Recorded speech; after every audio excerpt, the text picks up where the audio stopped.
The Little Match Girl.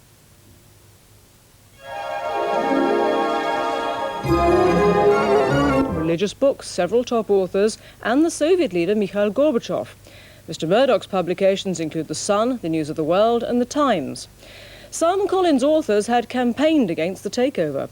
Ken Follett, the thriller writer, has left Collins in protest.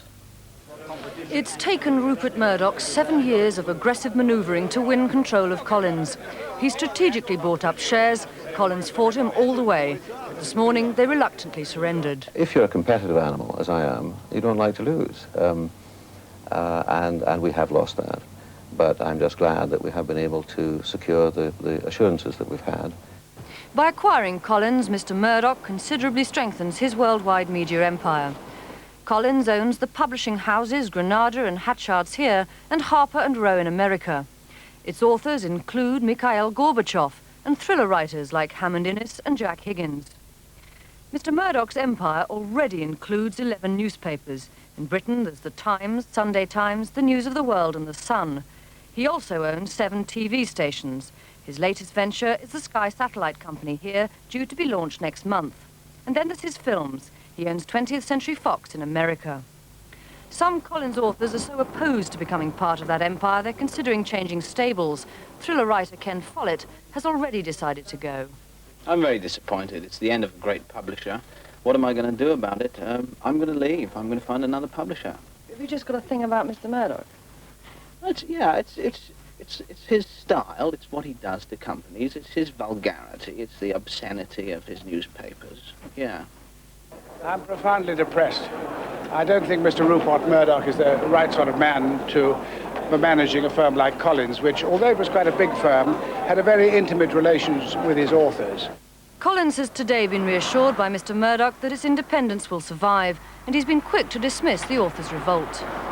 I'm much more interested in the 95% of the authors who did not come out against the bid and who got on with their writing. We'll find plenty more authors. Authors will come to us because they'll sell more books by being with us than with others. And Mr. Murdoch's successful bid is just part of a trend in world publishing, small independent houses being increasingly swallowed up by large international companies. The Kremlin has ordered that the millions of people who were shot or sent to labor camps during Stalin's reign of terror are to be rehabilitated. Soviet anti-Stalinist campaigners said the decision had re-established justice for countless ordinary people at one stroke. Meanwhile, victims of last month's earthquake in Armenia are still without warm clothing, although warehouses are piled high with aid supplies. Today's Christmas Day for members of the Russian Orthodox Church, a bleak celebration in the devastation of Armenia. At the only church left standing in Lenina-Khan, they prepared for the Armenian Christmas. But there's little left to celebrate in Armenia this Christmas. The earthquake survivors simply thanked God they were still alive. They prayed and wept for the thousands who have perished. Their bishop told them the earthquake showed everything on earth can perish. Only in heaven is there salvation. Outside, Soviet workmen drill boreholes to dynamite flats still standing after the earthquake. On the edge of Lenina-Khan, the countdown ticks away as more blocks that were rocked by the earthquake are blasted with dynamite. In Lenina-Khan alone, hundreds of blocks still standing are doomed to be dynamited. Today, new cranes and trucks tackle the rubble. The petrol and equipment shortages that first marked the rescue effort are now past. A month after the earthquake, clearing up the ruins of Lenina-Khan is moving fast. Rebuilding Lenina-Khan will take 2 years. Its population has now dispersed, many to other parts of the Soviet Union, with painful memories of the earthquake that will never be forgotten.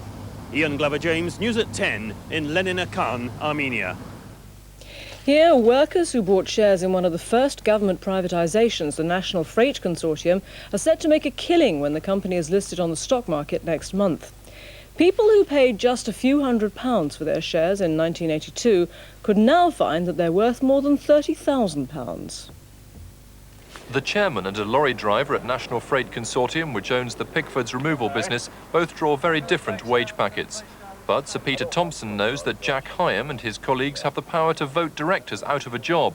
Almost all are shareholders with a say in running the business. At our annual general meeting, in which last year over 3,500 came to Blackpool on a Sunday morning in February, we didn't pay for them to be there, they re-elected us to do our job of managing them. And so it does make you kind of accountable as you stand up and they re-elect you to do your job.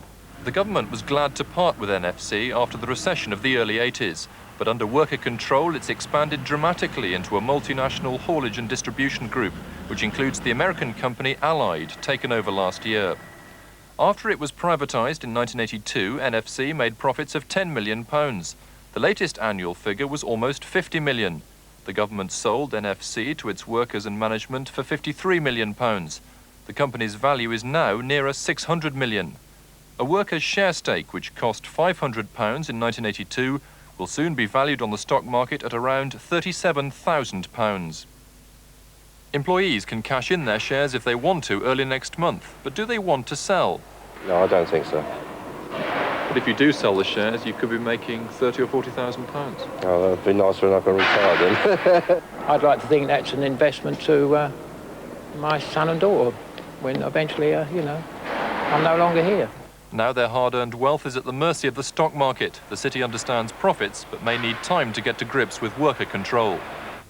Lord Chalfont, a former Labour minister, is to become the new deputy chairman of the Independent Broadcasting Authority under Mr George Russell, the chairman of the IBA and the chief executive of Mali. Soccer, only one result tonight. Barclays League Division 3, Bolton 2, Gillingham 1. The main news again. The American Defense Department has released its video of the shooting down of the Libyan jets. They say it shows the planes were armed and they were fully justified in shooting them down. There have been delays at British airports as the new tighter security procedures take effect, and the two biggest building societies and the Midland Bank have put up their mortgage rates. Finally, Rani the dolphin has ended weeks of anxious waiting at a marine park in Australia. No one knew when the pregnant Rani would give birth, but when she went off her food, it soon became clear. And at 7:45 this morning, we noticed the appearance of the tail flukes, because the dolphins are born backwards, all breech births, that's normal. And the tail flukes appeared, and we were sort of watching Rani's labour then for the next 43 minutes. And it all went beautifully. She remained fairly calm, just moving quietly around the pool. And at 28 minutes past 8, she popped out the baby. Both are said to be doing well, but staff still haven't worked out if the new baby is a boy or a girl. But it's bound to be a good swimmer. That's it from us tonight. Good night.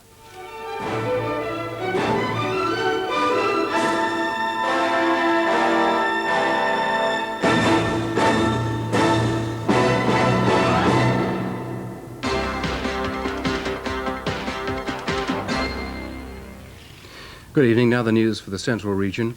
A man found lying in a street in Gloucester with multiple stab wounds has died in hospital. The man, who's not been named, is thought to be from London. He'd been discharged from hospital and died after being taken ill while in police custody.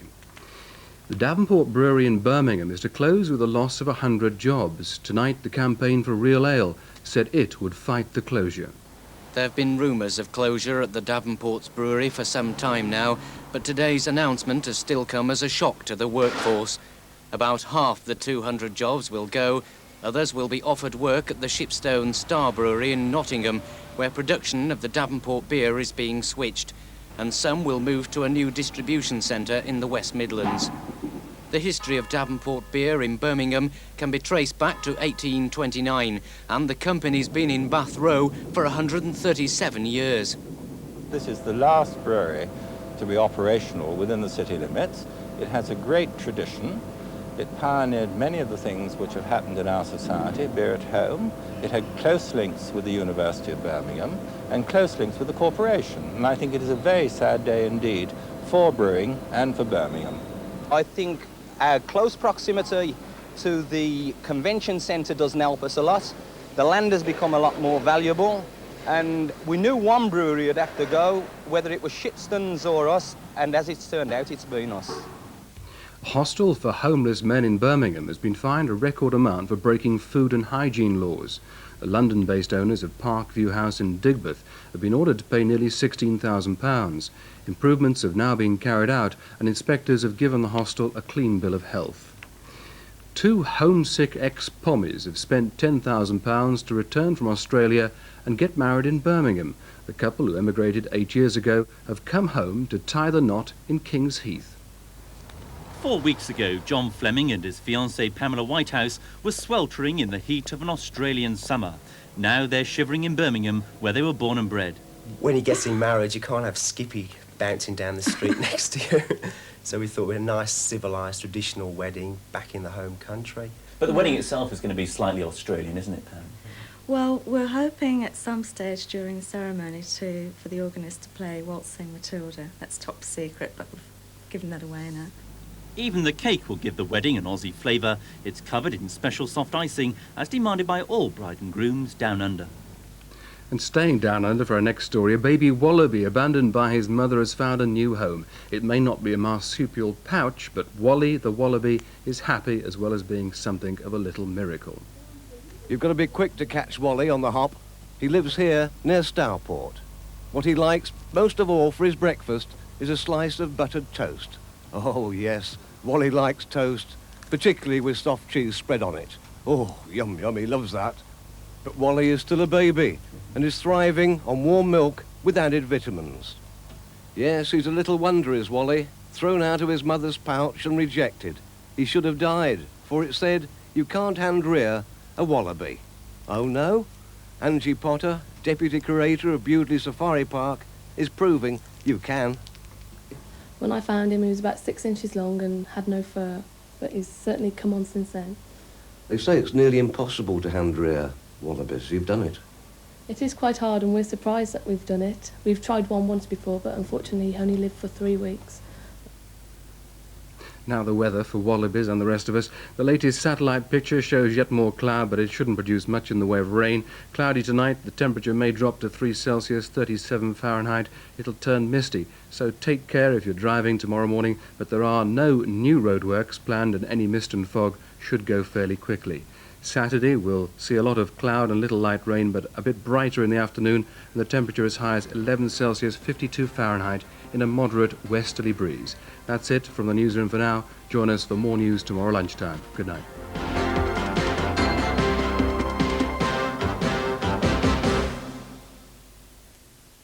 The concluding part of the two Mrs. Grenvilles is next on our agenda this evening, and that's followed by more appalling women in Cell Block H.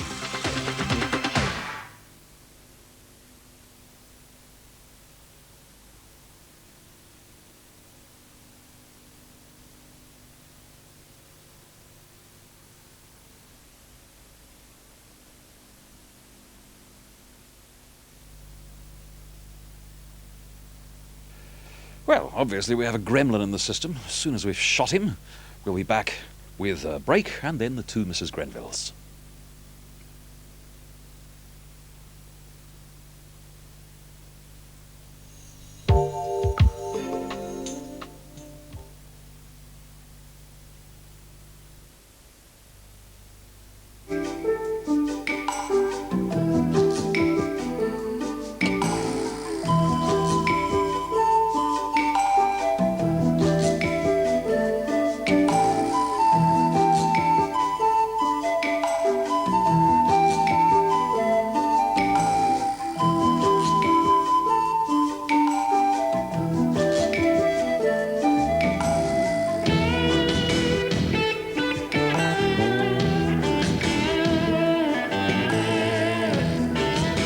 Lamot Pils, seriously smooth. In his obsession to know the future, man has scoured the earth and searched the heavens. He has discovered patterns in the stars, patterns so complex that few souls are privy to their secret.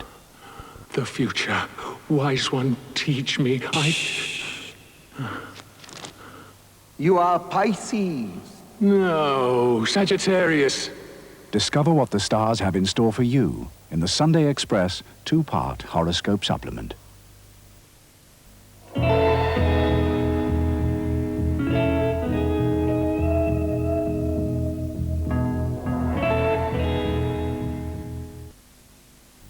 You've got the pattern, you've got the fabric, but have you got the know-how?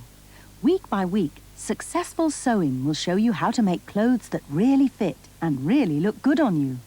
Whether you want step-by-step instructions or free paper patterns, a whole library of basic sewing techniques, or new ideas for dressing your children and brightening your home, Successful Sewing will give you all the know-how you'll ever need.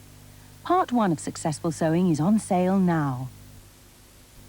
Wake up, little Susie, wake up. Don't be weighed down by the cost of travelling around the West Midlands. With a West Midlands Travelcard, you can get about without needing a pocket full of change. Getting to work? Or school? And there's the off-peak Travelcard too, ideal for shopping. Hello, Susie! Or simply enjoying yourself. Nearly everyone who buys a Travelcard buys one again and again and again. Aren't you missing out on something? West Midlands Travelcard. Get yours where you see the sign. The heat wave hit Britain. Norman must have been about 6 when his mother first suspected he'd go into insurance. Why the coat, Norman? You never know, Mother. And so it continued right throughout his boyhood. Aren't you being a little overcautious, Norman? He always seemed to know. Not unnaturally, Norman ended up working for us at Sun Alliance, one of the country's largest insurance companies. Over the years, we've listened to Norman a lot. When a customer has their television stolen, we should replace it ourselves, not fiddle around with checks and things. Good idea, Norman. And if someone's car needs repairing, let's get the garage to do the job and send us the bill direct. No need for estimates. There are thousands of Normans and Normas at Sun Alliance, people with the happy knack of knowing just what you need. Hi, son. Well done. That's good thinking. Sun Alliance, the place where Norman works. And now, with apologies for the hiccup, we return to the two Mrs. Grenvilles. Grenville admitted shooting him from the word go. It's public knowledge. Is my picture in there? In where? The magazine? No. Now, can we get on?